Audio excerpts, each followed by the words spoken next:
오늘은 기독교 강요 제4권 제3장 사역자의 소명에 대해서 생각을 하겠습니다. 칼빈은 교회의 직분자들에 대해서 4개의 직분을 이야기합니다. 첫째는 목사, 둘째는 장로, 셋째는 집사, 그리고 목사와 같지만 그러나 하는 일이 성격이 조금 다른 이제 교사, 이렇게 4가지 직분을 이야기합니다. 교사는 이 학교에서 신학교에서 가르치는 이제 역할을 하는 분, 교수를 가리키는 말입니다. 그래서 목사와 교사, 또 장로와 집사, 이렇게 4가지 직분을 이야기했는데, 특별히 이 기독교 강요 제4권 제3장 10절 이하에서 이 말씀 사역자, 이 목사직에 대해서 소명과 또 위임과 안수 문제에 대해서 다루고 있습니다. 다른 직분들도 물론 소중하고 또 자격이 구비되어 또 훈련도 받고 다 해야 되겠지만, 특별히 말씀을 가르치는 일을 하는 이 목사직에 대해서는 좀 더 자세하게 설명을 하고 있습니다. 교회 안에서 가르치는 일과 치리하는 일은 경솔하게 맞지 못하게 해야 된다. 이것이 일단 이 직분에 대해서 칼빈이 가지고 있는 입장입니다. 경솔하게 맞지 못하게 해야 된다. 이제 우리가 교회 안에서 신앙생활을 하다가 이제 신학교 가겠습니다, 이러는 사람들이 나타나지요. 근데 그럴 때 이 사람을 어떻게 인도해 줄 것이냐, 이게 이제 굉장히 중요합니다. 그런데 칼빈은 경솔하게 맞지 못하게 하라. 다시 이야기하면은 소명을 분명히 하라, 이렇게 이야기합니다. 소명을 받지 못한 사람은 교회의 공적 직분을 맡지 못하도록 특별히 유의해야 한다, 이렇게 말을 하고 있어요. 소명이 없이 어떤 사람은 탐욕으로 직분을 원하기도 하고요. 혹은 이기심으로 직분을 원하기도 하고, 혹은 멋있게 보여서 직분을 원하기도 한다. 일반적으로 교회 직분을 소망하는 그 마음의 동기들, 이런 동기들이 사실은 하나님을 경외하고 또 교회를 사랑하며 교회의 덕을 세우기 위한 목적이 아니라 당연히 교회에 왔기 때문에 한 자리를 해야 하는 것으로 생각한다면 이는 올바른 것이 아닌 거예요. 소명이 확실하지 못한 사람이 교회의 여러 직분을 맡는 것은 합당하지 않습니다. 그러면 이 소명은 도대체 어떻게 확인을 하며, 소명을 받은 사람들은 어떻게 그 직분에 이제 취임을 하게 되느냐 하는 것이죠. 이런 것들이 절차가 그래도 좀 잘 세워져 있어야 한다는 것이죠. 오늘 우리가 읽은 갈라디아서 1장에서 사도 바울은 자기의 사도직의 기원에 대해서 이야기를 합니다. 사람들에게서 난 것도 아니요 사람으로 말미암은 것도 아니요 오직 예수 그리스도와 그를 죽은 자 가운데서 살리신 하나님 아버지로 말미암아 사도된 바울. 즉, 이 바울은 자기의 사도됨이 하나님 예수 그리스도와 하나님 아버지로 말미암아 된 것이다. 사람들에게서 난 것도 아니고 사람으로 말미암은 것도 아니다, 이렇게 이야기를 하고 있어요. 그 사도 바울의 사도 직분은 사실 어디에서 임명받은 거 아니거든요. 그냥 사도 바울이 예수 그리스도를 만났고 이것이 환상 가운데였던지 실제였던지 사도 바울은 예수 그리스도의 음성을 듣고 그리고 복음을 받고 회심하면서 그리스도께서 이방인에게로 보내시는 이런 그 사명을 받게 되는 거죠. 그리고 그가 그 사명을 받고 아라비아 사막에 가서 3년을 성경을 공부하고 그리고는 예루살렘에 올라가서 베드로와 야고보를 만났는데 그들에게 그 받은 모든 것들을 이야기할 때 그들도 사도 바울이 받은 것이 분명하다 인정을 하게 됩니다. 그래서 그들은 유대인에게로 바울은 이방인에게로 보냄을 받았다라는 사실을 이제 서로 확인하는 일이 있었습니다. 자, 사도 바울의 사도 직분은 사람에게서 난 것이 아니었다. 오직 예수 그리스도와 하나님 아버지로 말미암아 된 것이다. 자, 이런 그 직분의 기원에 대해서 이야기를 해요. 그러나 목사직은 어떠냐 하는 것이죠. 목사직은 이렇게 하나님으로부터 받았다 그러면은 끝나느냐 하는 거예요. 그렇지 않다 하는 것이죠. 우리가 디모데 전서나 혹은 디도서를 보게 되면 이 감독의 직분을 이제 가지려 하는 사람들, 이런 사람들의 그 자격에 대해서 말씀하는 내용들이 있습니다. 그 다음에 사도 바울이 디모데에게 장로의 회의에서 안수받는 일에 대해서 말씀한 적이 있어요. 그 회의에서 안수를 받을 때 은혜를 받았다 이렇게 이야기를 하거든요. 그러니까 디모데는 목사로서 분명히 다수의 장로들로 이루어져 있는 그 회를 통해서 정식으로 안수를 받아 목사가 된 것이에요. 그래서 분명히 하나님께서 그 직분으로 그 사람을 부르시지만 그러나 사람들을 통해서 세우는 일이 있었다 하는 것이죠. 그래서 말씀 사역자, 즉 이 목사는 하나님께 부름을 받는 이 소명과 또 사람으로부터 세움을 받는 과정을 통해서 현재 우리가 눈으로 보는 이 교회의 사역자가 되게 하셨다라는 것이죠. 이는 이미 성경에 사도들의 시대에 이런 일들이 진행되었음을 알 수 있는 기록이 있다 하는 거예요.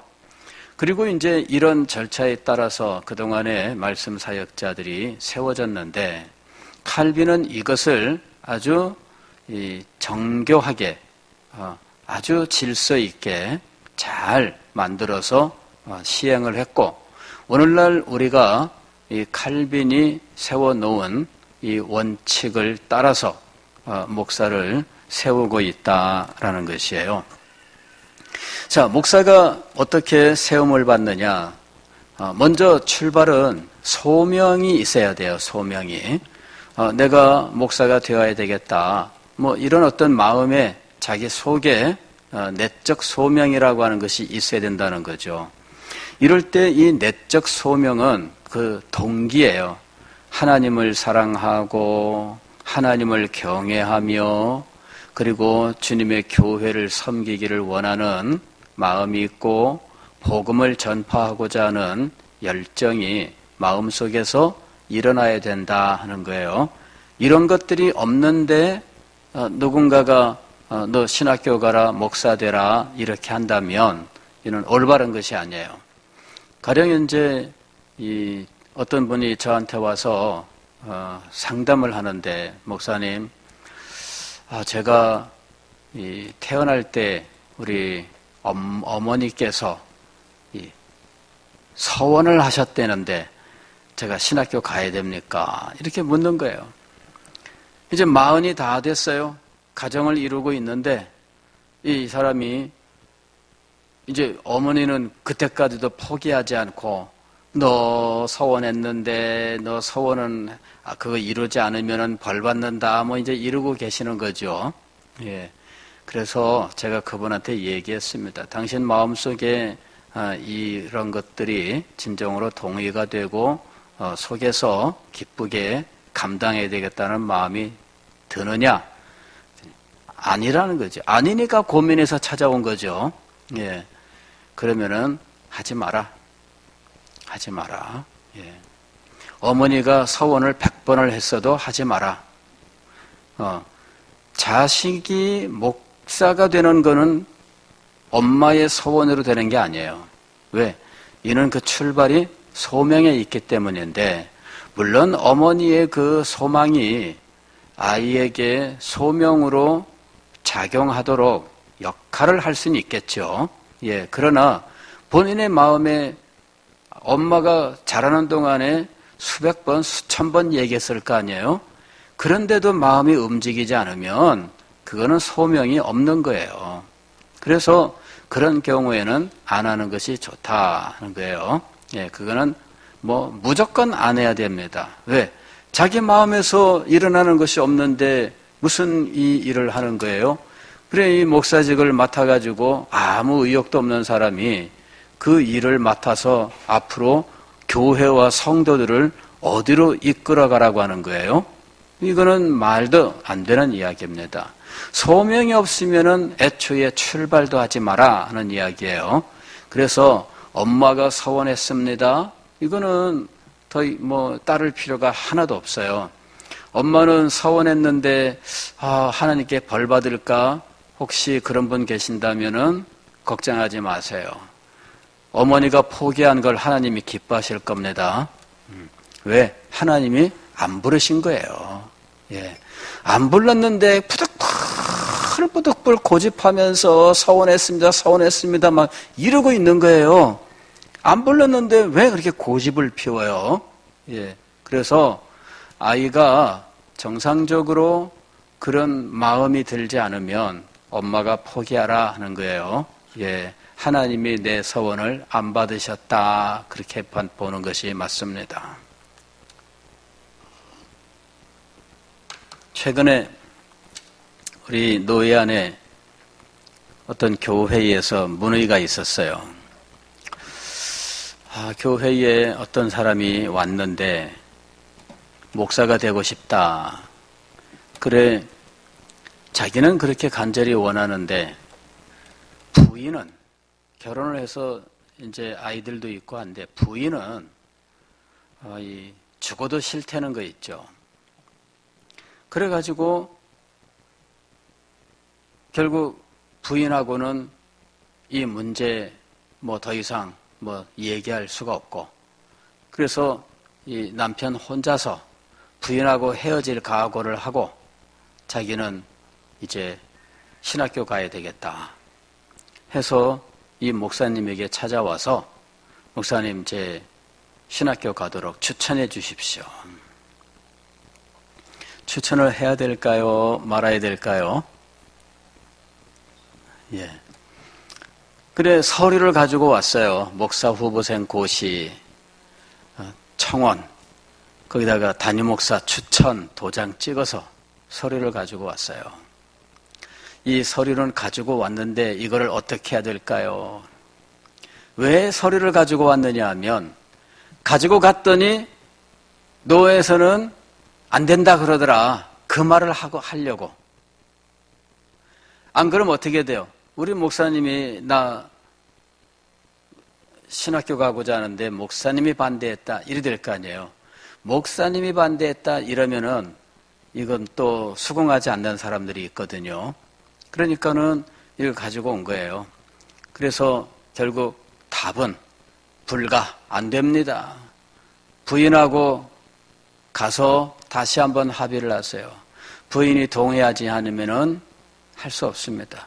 이혼하고라도 오겠다. 그건 말도 안 됩니다. 말도 안 됩니다. 예전에 저한테도 그런 사람이 왔었어요. 우리에게 나오는 사람은 아닌데 상담을 하겠습니다. 그리고 왔어요. 직장은 뭐 여기 참 세무서에 다니는 사람이었는데 공무원이에요. 그런데 자기는 하고 싶다는 거죠. 예, 근데 부인이 그렇게 반대를 한대요. 그래서 결국은 10년 동안을 자기가 참았는데 이제 10년을 참았으면 이제 제가 할 수 있지 않겠는가. 이제 이렇게 와서 상담을 하는 거예요. 그래 제가 말렸습니다. 내 생각에는 당신은 아니다. 실제로 제가 우리 동기 목사님 중에 그런 분이 있었어요. 부인은 반대하는데 신학교를 왔어요. 뭐 은혜 받고 뭐 으쌰으쌰 하고 뭐 불덩어리가 되고 이래가지고 신학교를 왔는데 우리는 그 가정사를 전혀 몰랐어요. 그랬는데 나중에 목사가 되고 여러 해가 된 다음에 만났는데 그 얘기하다가 보니까는 우연히 이제 그 부인과의 문제 그거를 이제 듣게 됐어요. 하필이면은 저를 만난 그날 이혼 확정 짓고 오는 길이었어요. 이혼이 확정돼서 법원에서 이혼하고 땅땅땅 하고 온 날에. 근데 그날 우연히 저를 만났어요. 길에서. 그래가지고 차를 마시면서 사실은 지금 이러이러하다 이렇게 얘기를 하는 거예요. 그래 사연을 들어보니까 신학교 들어올 때부터 반대를 했어요. 그래서 이분이 목회하는데요. 사모님이 나타나지를 않아요. 개척을 하는데 사모님은 교회를 안 와. 그러니 목회가 될까요? 나중에 이 사모님이요. 종교상의 이유로 신앙상의 이유로 이혼 소송을 냈는데 법원은 인정을 했어요. 그래가지고 결국은 이혼 그렇게 된 거죠. 그러니 이분이요. 평생 동안 목회를 못합니다. 지금도 열정은 있어요. 뜨거워요. 막 뭐 하고 싶어요. 그런데 목회 길은 열리질 않아요. 왜? 사모님이 부인이 목회에 동의하지 않고 아예 뭐 교회에 나타나지도 않는데 목회가 되나요? 결국은 아무것도 못해요. 여러분이 소명을 분명히 받아야 되는데 이 소명은 내적 소명과 외적 소명이 있어요. 내적 소명은 자기의 마음속에서 하나님을 경외하며 교회를 사랑하고 섬기고 싶은 마음, 복음 전파에 대한 뜨거운 열정 이런 것들이에요. 그런데 외적 소명은 그의 환경이에요. 환경. 결혼한 사람은 부인이 동의를 하고 같이 한 마음 한 뜻이 될 수 있어야 돼요. 실제로 부인은 그냥 할 수 없이 포기하고 본인만 열심히 하는 이런 분들이 제법 많이 있습니다. 근데 이런 경우는 정상적으로 목회하는 경우가 거의 없습니다. 그런 경우는 거의 없어요. 그래서 저는 이 부인하고 결혼한 사람의 경우는 부인하고 서로 기쁨으로 같이 헌신할 수 있어야만 가능하다는 거예요. 그렇지 않으면 안 된다는 거예요. 가령 성경에 보면은 이 직분자에 대해서 한 여자의 남편이 되며라는 말이 있잖아요. 그게 뭐냐면은 그 직분을 부부가 감당하는 거다라는 의미예요. 그게 사실은 결혼했느냐 그걸 묻는 것이 아니라 결혼한 부인도 그 직분을 함께 감당할 수 있느냐라고 하는 것이죠. 남편은 참 믿음이 좋아요. 근데 부인은 그만큼 못 따라가요. 그래 교회에서 직분자 세울 때 남편을 보고 뭐 직분은 남편이 직분자지 뭐 이러고 찍는 경우가 있죠. 근데 부인이 그만큼 못 따라갈 때 그때 정말 굉장히 힘들고 어려운 거예요. 본인도 힘들고 교회도 힘들고 정말 어려운 거거든요. 그래서 이 목사는 더하다. 목사는 부부가 함께하지 않으면 이 일은 할 수 없습니다. 외적 소명이라는 게 있어요. 그 상황이 있습니다. 상황이. 엄마가 서원했습니다. 이거는 내적 소명이 준비가 안 된 케이스고요. 부인이 끝까지 반대합니다. 이거는 외적 소명이 없는 거예요. 그래서 이 내적 소명과 외적 소명이 하나가 딱 맞춰져야 돼요. 양자가 다 갖춰져야 돼요. 그때가 그가 하나님께 부름받은 때라고 하는 거죠. 그 다음에 외적 소명에는 어떤 것들이 있냐면은 그 직분을 감당할 수 있는 능력이 있느냐라고 하는 거예요. 그 직분을 감당할 수 있는 능력이 있느냐. 즉, 그 직분을 감당하는 데 필요한 기본적인 능력이 있습니다. 가령 목사의 직분인데 목사직이라고 하는 것이 하나님의 말씀을 해석하고 가르치는 일을 해야 되잖아요. 근데 말씀을 해석하고 가르치기 위해서는 그의 지성이 있어야 되고 충분한 학문의 연단이 있어야 되는 거잖아요. 근데 이런 것들이 없는 사람이 목사가 되면 어떻게 하느냐 하는 거죠. 예전에 국민학교밖에 안 나온 사람인데 믿음은 좋고 막 열심히 있었어요. 이래가지고 국민학교밖에 안 나온 사람인데 목사가 되고 싶어 했어요. 이럴 경우에 이분이 과연 목사 되는 것이 합당하냐라는 것이죠. 이거는 온당하지 않습니다. 왜냐하면은 성경을 해석하고 말씀을 가르치는 일에 준비가 안 돼 있는 사람이거든요. 저는 지금 와서는 더욱더 확신합니다. 제가 말씀을 붙들고 설교를 하며 수십 년을 지내오고 나서 지금 더 제가 확실하게 인정하는 것은 이 성경을 연구할 수 있는 기본적인 지성이 없는 사람은 목사직에 마음을 두어서는 안 된다라는 거예요. 학교 공부도 제대로 못한 사람이 이 목사가 되고 싶기는 해요. 그러면 안 됩니다. 그러면 안 됩니다. 이게 왜 오늘 우리에게 문제가 생기느냐 하면은 국어도 제대로 못하는 사람들이 목사가 되기 때문이에요. 성경을 읽을 때 국어 실력이 있어야 되잖아요. 근데 국어 실력이 없어서 성경을 읽었는데 엉뚱한 말을 하는 경우들이 너무나 많아요. 그래서 우리 총신 신대원에서는 한때는 이런 일이 있었어요. 국어 시험을 봤어요. 입학 시험에서. 예전에는 영어 시험을 봤는데 영어랑 함께 국어 시험을 봤어요. 왜? 너무 국어 실력이 떨어진다는 거예요. 더군다나 요즘은요, 점점 더 그래요. 옛날보다 요새는 사람들이 문법 파괴 이런 식의 글들을 너무나 많이 쓰잖아요. 카톡이라든지 이런 거 하면서 문법 파괴 글들 얼마나 많이 써요?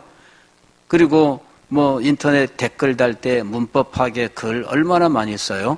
그러니까 그런 글을 쓰던 사람들이 성경을 보고 해석할 수 있느냐? 원어 성경은커녕 영어 성경은커녕 국어 성경을 못 읽는다는 거죠.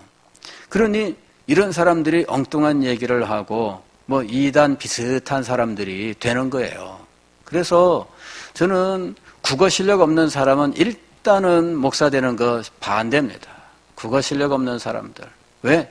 우리말 해득 능력이 없는 사람, 우리 글도 제대로 그 의미를 알 수 없는 사람, 이런 사람 목사 되면 안 되죠. 이건 기본입니다. 기본. 그 다음에 외적 소명 가운데 또 하나는 가르치는 능력이 있어야 돼요. 가르치는 능력. 이 가르치는 능력은 첫째로는 조리 있게 말할 수 있느냐 하는 겁니다. 조리 있게 말할 수 있느냐. 말을 하는데 조리 있게 말을 못해서 여기 이 말했다 저 말했다 열심히는 말하는데 듣고 나면 뭔 말을 들었는지 몰라요. 이런 분들이 참 많습니다. 열정적으로 설교를 했는데 듣고 난 사람들은 무슨 말씀을 들었는지 하여튼 정말 많이 들었어요. 이 조리 있게 말하는 거, 이거 굉장히 중요한 겁니다. 이게 가르치는 능력이에요. 자기가 가르치고자 하는 내용을 자기 머릿속에 잘 정리하여 이것을 차근차근 말할 수 있느냐. 굉장히 중요한 거죠. 그러니까 글과 말에서 가르치는 사람의 특성, 그 재능이 있어야 되는 거예요. 그리고 가르쳤을 때에 사람들이 쏙쏙 들어옵니다. 이러면 정말 좋아요. 쏙쏙 들어옵니다. 이러면은 참 좋아요. 왜? 가르치는 사람이니까. 그 다음에 이제 다스리는 일, 치리자예요. 치리자. 치리자의 경우에는 일을 잘 파악을 하고 합리적으로 일들을 해 나갈 수 있는 능력이 있어야 돼요. 일을 하는데 합리적으로 파악하지 못하고 진행하지 못해서 그냥 우왕좌왕한다. 이런 사람이 치리자가 되면 일이 모두 다 엉터리가 돼버리고 마는 거예요. 그래서 치리자는 질서 있는 생각을 할 수 있어야 돼요. 그 생각이 이치에 맞는 생각을 할 수 있어야 돼요. 그래야만 그 사람이 치리자가 되는 것이지, 이치에 맞는 생각을 못하고 그냥 누가 이 말하면 이 일이 끌리고 저 말하면 저리 끌리고 왔다 갔다 이러는 사람이 치리자가 되면 문제예요. 목사님은 중심이 있어야 돼요. 그리고 원칙을 파악을 해서 하나님의 말씀의 원리에 따라서 판단하고 일들을 합리적으로 질서 있게 해나갈 수 있어야 돼요. 그런 것들이 외적 소명에 들어가는 거예요. 자연적 재능에 해당되는 것인데 이런 자연적 재능이 갖춰져야 된다라는 거예요. 이게 소명입니다. 그 외에 건전한 생활이 있어야 되죠. 생활. 도덕적 생활, 건전한 생활이 없다. 그래서 그의 삶이 균형이 잡히지 않았다. 혹은 이 사람이 욕먹는 사람이다. 그러면은 이는 소명이 아니에요. 사역자는 무엇이 있어야 된다? 소명이 있어야 된다. 그래서 소명을 가장 먼저 확인하라 하는 것입니다. 소명을 가장 먼저 확인하라. 자, 그 다음에 이 사역자를 훈련시키는 일이 있습니다. 과거에는 이 훈련 과정이 오늘과는 좀 달랐어요. 왜냐하면은 옛날에는 학교가 없었기 때문에 신학교 이런 것들이 없었거든요. 그래서 옛날에는 이 도제 개념으로 배웠어요. 도제라고 하는 건 뭐냐면은 우리 그 기술자가 있으면 그 기술자 밑에 들어가서 그냥 배우는 거죠. 심부름하는 것부터 해서. 그래가지고 이제 뭐 물 떠와라 그러면 물 떠오고 장작 패라면 장작 패고 이러면서 차근차근 올라가는 거예요. 나중에 이제 자기 혼자 다 할 수 있게 되면 독립을 시켜주잖아요. 예. 그 예전에는 데리고 있으면서 10년을 데리고 있으면서 다 가르쳤다. 그러면 내보낼 때 가게 하나 내주면서 내보내는 거죠. 그게 이제 도제예요. 그 예전에 목사님들은 그렇게 훈련을 받았어요. 목사님 어떤 분에게 가서 배우세요 이러면은 그분한테 가서 몇 년 동안을 배우는 거예요. 그분 교회에 가서 그분이 주는 과제물 하면서 배우고 그리 해가지고 나중에 목사 안수를 받고 이렇게 되는 거죠. 그러나 지금은 이제 신학교가 있어요. 신학교. 이제 신학교에서 공부를 하게 되어 있죠. 자, 이렇게 공부를 하게 되면 이제 다 목사가 되느냐? 그렇지 않습니다. 칼빈은 이 기독교 강요 제3권 이 7절에서 목사는 교회에 매여야 한다 이렇게 이야기를 합니다. 한 교회에 매여야 한다. 이 말은 뭐냐면은 목사를 세울 때에는 교회 없이 세울 수 없다 그 말입니다. 교회 없이 세울 수 없다. 즉 어떤 사람이 목사 안수를 받으려고 하면 자기가 사역하는 교회가 있어야 돼요. 교회는 없는데 사람은 목사로 만들면 안 된다 그 얘기예요. 지금 우리 그 총회가 하고 있는 일이 바로 이제 그겁니다. 목사 안수, 우리 노회도 월요일 날 목사 안수식이 있었는데, 이 목사 안수를 받으려고 하는 사람은 교회의 청빙을 받아야 돼요. 담임 목사로든지 부목사로든지 선교사나 혹은 군목이라든지 이런 명확한 사역이 있어야만 목사 안수를 줄 수가 있습니다. 사역제가 없으면 목사 안수를 줄 수가 없어요. 그래서 반드시 청빙서가 함께 있어야 돼요. 청빙서. 교회의 청빙서나 기관 사무에 이 청빙서가 있어야만 목사 안수를 줍니다. 그 이유는 뭐냐? 칼빈이 말한 것 때문이에요. 목사는 교회가 있어 사역할 수 있어야 되지 사역제가 없이 돌아다니게 하면 안 된다 이런 거죠. 사역제가 없이 돌아다니게 하면은 안 된다. 사역지가 없는 목사를 우리는 무임 목사라고 불러요. 무임 목사. 즉 임무가 없다는 거죠. 임무가 없다. 무임 목사의 문제는 굉장히 심각해요. 사실은 무임 목사의 문제는 심각해요. 오늘날 사역지가 없어서 있는 목사들이 많다 이런 그 이야기들도 있습니다. 실태가 어떤지는 잘 모르지만은 그러나 많다 이렇게 얘기하는 말들은 있어요. 그런데 목사가 임지가 없으면은 어떻게 될까요? 이게 이제 큰 문제가 되는 거죠. 임지가 없으면 어디 가서 무슨 일을 하겠어요? 이제 이런 사람들이 교회를 어지럽게 하는 경우도 있고, 그렇지 않다 할지라도 사실 임지가 없어서 참 그러면 이 성도들이 볼 때에도 참 이게 별로 그렇게 좋은 모습이 아닙니다. 그래서 목사는 반드시 임지를 가지고 사역을 하라. 그리고 임지가 없이 여기서 기웃 저기 가서 기웃 이렇게 가서 여기도 찔러보고 저기도 찔러보고 그런 식의 사역을 해서는 안 된다라는 것이죠. 우리가 이제 갈라디아서를 보면은 갈라디아 교회에 거짓 교사들이 있었다 그러는데 이제 이 사람들이 알고 보면은 임지 없이 돌아다니는 사역자들일 가능성이 커요. 임지 없이 다니는 사람들, 그러니까 교회는 맡아 있지 않으니까 여기 가서 잠깐 저기 가서 잠깐 왔다 갔다 하는 거죠. 그래서 이런 사람들은 책임이 없기 때문에 그냥 마음대로 할 수 있는 거예요. 목사는 반드시 임지가 있어야만 된다라고 하는 거예요. 목사 안수를 할 때에는 어떻게 하느냐?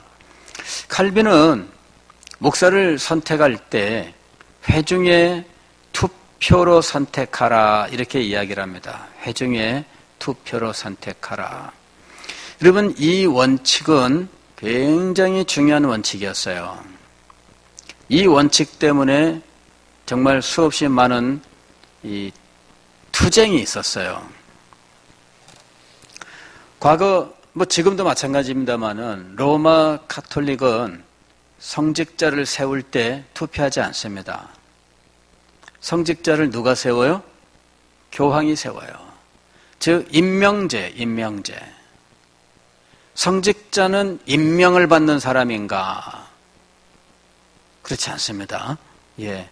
성직자는 임명을 받는 사람이 아니라 투표를 통해서, 즉 회중들이 원하는 사람을 세워라 하는 것이었어요. 이것이 종교개혁의 정신입니다. 회중들이 원하는 사람을 세워라. 회중들이 원하는 사람이 아니면 그건 문제가 일어나게 돼 있어요. 제가 이번에 참 그 당회장으로 간 그 교회에서 목사님을 청빙하게 됐는데 제가 그 과정에서도 그분들한테 얘기를 했어요.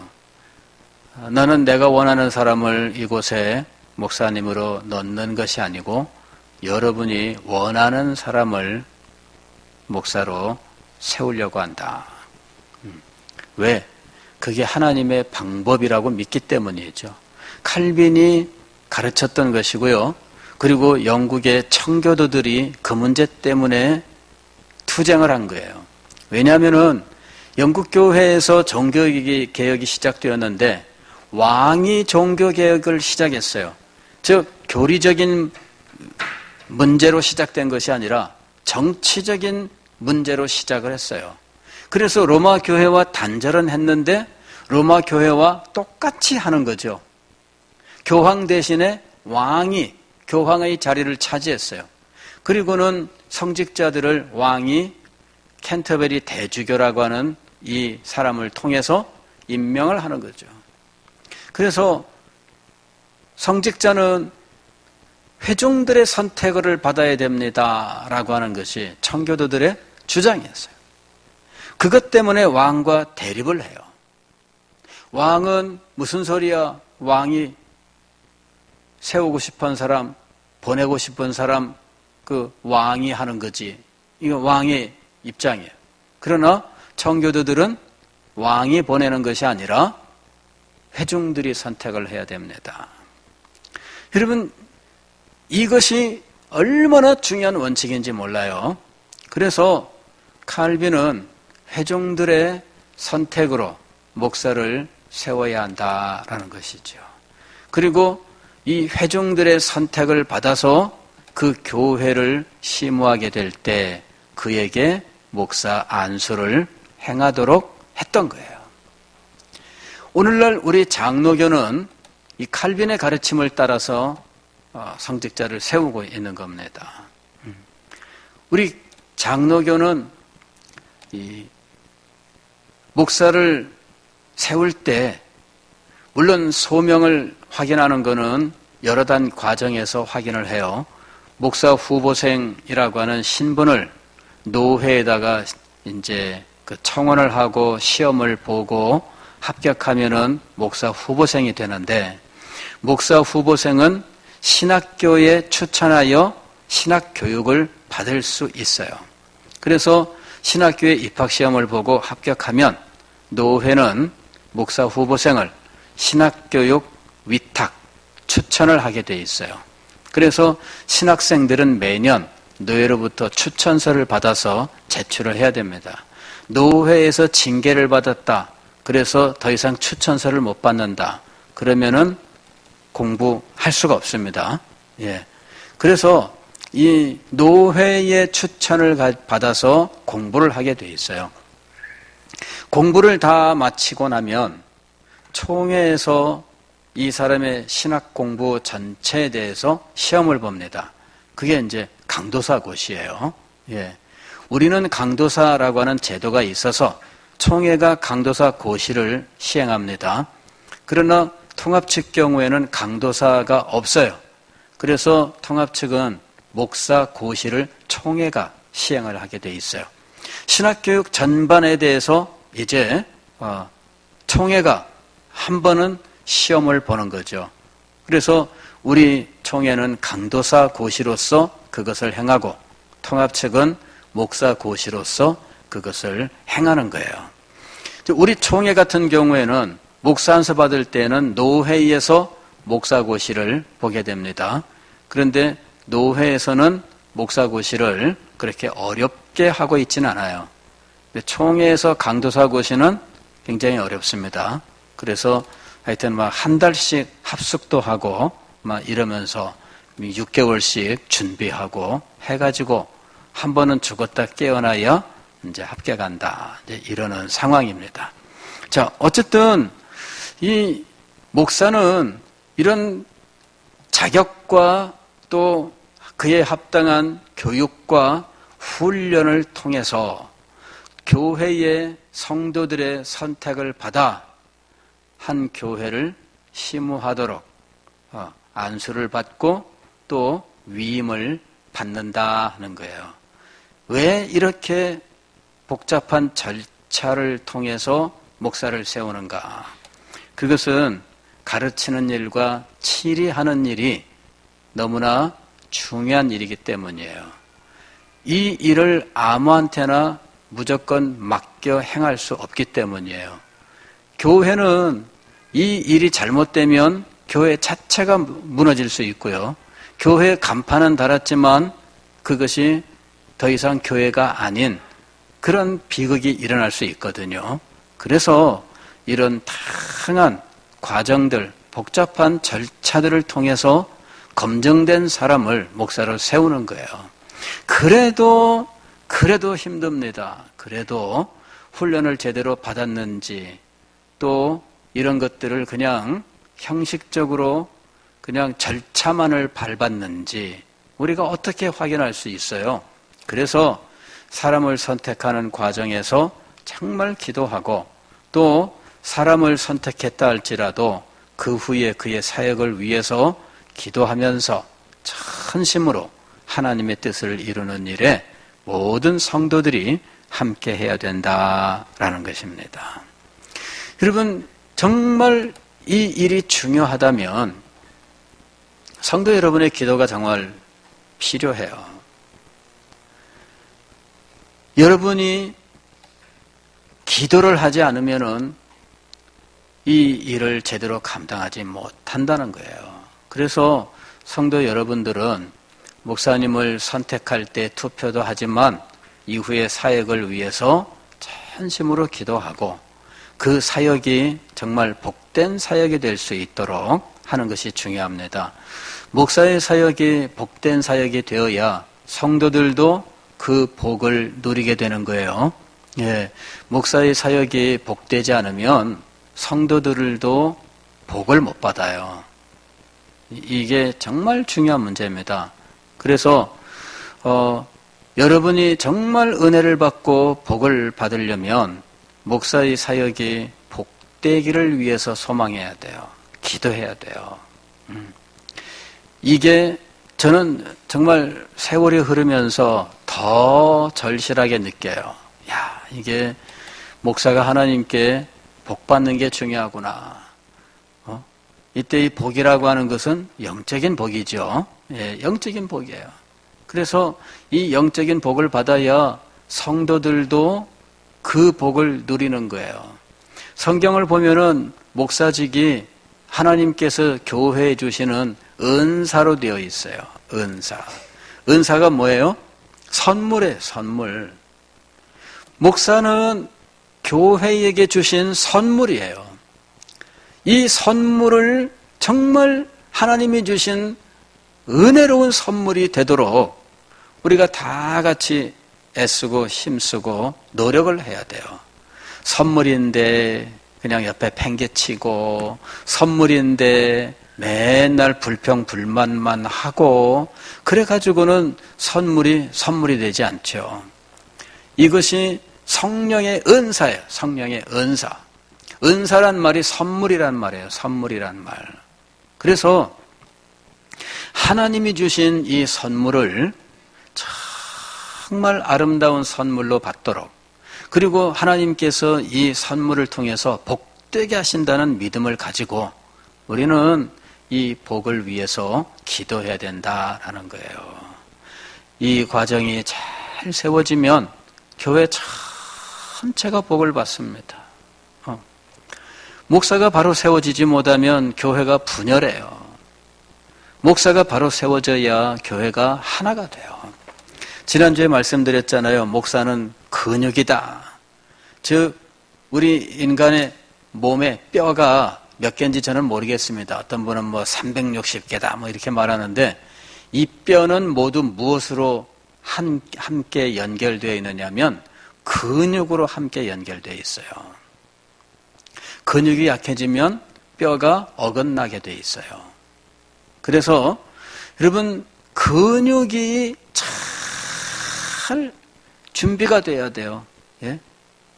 근육이 준비가 안 되면은 허리도 뒤틀리고요.